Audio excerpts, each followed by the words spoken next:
भारत का इतिहास ऐसे क्रांतिकारियों की कहानियों से भरा पड़ा है जिन्होंने अपनी मातृभूमि के लिए अपना सब कुछ कुर्बान कर दिया। आज हम ऐसे ही 3 बलिदानों की कहानियों पर गौर करेंगे। और ये बात सिर्फ कहने के लिए नहीं है, ये एक हकीकत है।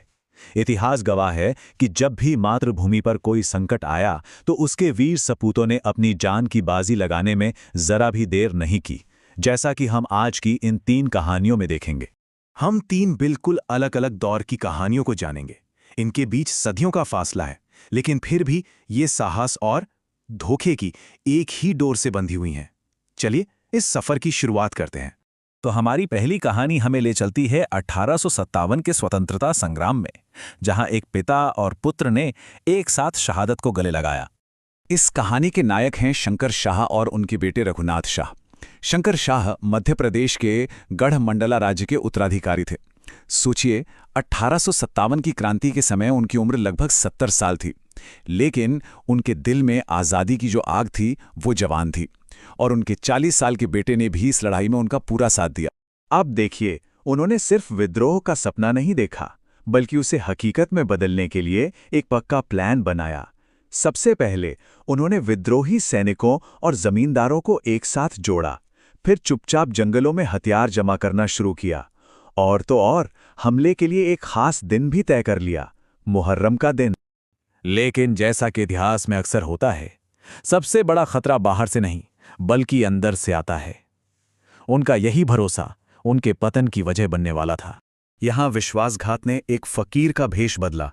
ये कोई संत नहीं बल्कि एक ब्रिटिश लेफ्टिनेंट था। उसे खास तौर पर शंकर शाह का भरोसा जीतने और उनकी पूरी योजना का पता लगाने के लिए भेजा गया था, और अफसोस वो अपने इस धोखे में कामयाब भी हो गया। ये वो तारीख है जब उनकी क्रांति की योजना का एक दर्दनाक अंत हुआ। 14 सितंबर को उन्हें गिरफ्तार किया गया और महज 4 दिन बाद ही उनकी किस्मत का फैसला सुना दिया गया। उन्हें मौत की सजा मिली, लेकिन ये कोई आम सजा नहीं थी। पिता और पुत्र दोनों को जबलपुर में तोप के मुंह से बांधकर उड़ा दिया गया। ये सिर्फ एक सजा नहीं थी, ये एक संदेश था। विद्रोह करने की हिम्मत करने वालों के दिलों में डर पैदा करने का एक बेहद क्रूर तरीका। शंकर शाह अकेले नहीं थे जिन्हें धोखे का सामना करना पड़ा। 1857 के उसी संघर्ष में एक और वीर योद्धा की कहानी का अंत भी कुछ इसी तरह हुआ। ये कहानी है ख्वाजा नायक की।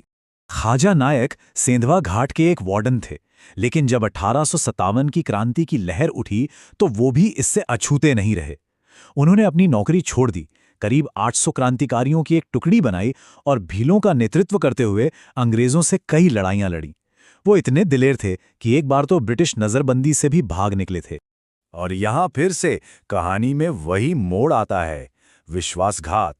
एक पुलिस अफसर रोहितदीन भेष बदलकर उनके पास पहुंचा और धीरे धीरे उनका भरोसा जीत लिया। तरीका अलग था पर इरादा वही, धोखा। रोहितदीन ने ख्वाजा नायक पर हमला तब किया जब वो पूजा कर रहे थे। एक ऐसा पल जब कोई भी इंसान सबसे ज्यादा असुरक्षित होता है। इस कायरतापूर्ण हमले में सिर्फ उनकी ही जान नहीं गई, बल्कि उनकी बहन भी मारी गई और उनके 14 साल के बेटे को कैद कर लिया गया। चलिए अब समय में बहुत पीछे चलते हैं, 1857 से भी सदियों पहले। हमारी तीसरी कहानी हमें ले जाती है 712 ईस्वी में सिंध की धरती पर। राजा दाहिर सेन सिंध के आखिरी हिंदू सम्राट थे। उस जमाने में सिंध को भारत का प्रवेश द्वार माना जाता था और उन्होंने एक बहुत बड़ी हमलावर सेना के खिलाफ रक्षा की पहली दीवार बनकर लड़ाई लड़ी। और यहां भी विश्वासघात ने अपनी भूमिका निभाई। उनके कुछ सबसे भरोसेमंद मंत्रियों ने ही दुश्मन का साथ दे दिया। लेकिन इस अंदरूनी धोखे के बावजूद राजा दाहिर सेन ने हिम्मत नहीं हारी और मैदान में डटकर बड़ी बहादुरी से लड़े। तो सवाल ये उठता है कि अगर वो इतने कुशल योद्धा थे तो आखिर उन्हें युद्ध में कैसे हराया गया? इसका जवाब भी एक और धोखे में ही छिपा है। दुश्मन के सैनिकों ने मुसीबत में फंसी औरतों का भेष बनाया। जब राजा दाहिर सेन उनकी मदद के लिए आगे बढ़े तो उन्हें चारों तरफ से घेर लिया गया और मार दिया गया। ये वीरता के खिलाफ एक और कायरतापूर्ण चाल थी। लेकिन कहानी यहीं खत्म नहीं हुई। उनके परिवार ने हार नहीं मानी। कहा जाता है कि उनकी बेटियों ने अपने पिता के हत्यारे मोहम्मद बिन कासिम को खलीफा के हाथों ही मरवा दिया और फिर दुश्मन के हाथों पड़ने के बजाय अपनी जान दे दी। तो जब हम इन तीनों कहानियों को एक साथ रखकर देखते हैं तो एक बहुत साफ तस्वीर उभर कर सामने आती है। चाहे 712 ईस्वी के राजा दाहिर सेन हों या 1857 के शंकर शाह और खाजिया नायक, सदियों का फासला होने के बावजूद इन सभी नायकों को दो चीजें जोड़ती हैं: उनका बेमिसाल साहस और उनके साथ हुआ एक क्रूर विश्वासघात। हर मामले में दुश्मन ने ताकत से नहीं बल्कि धोखे से जीत हासिल। तो आखिर में ये कहानियां आज भी हमें बहुत कुछ सिखाती हैं। ये हमें याद दिलाती हैं कि वीरता को अक्सर सबसे बड़े धोखे का सामना करना पड़ता है, और ये हमें सोचने पर मजबूर करती हैं। हम इन बलिदानों को कैसे याद रखते हैं और उनके साथ हुए विश्वासघात से क्या सीखते हैं? यही सवाल उनकी विरासत को आज भी जिंदा रखता है।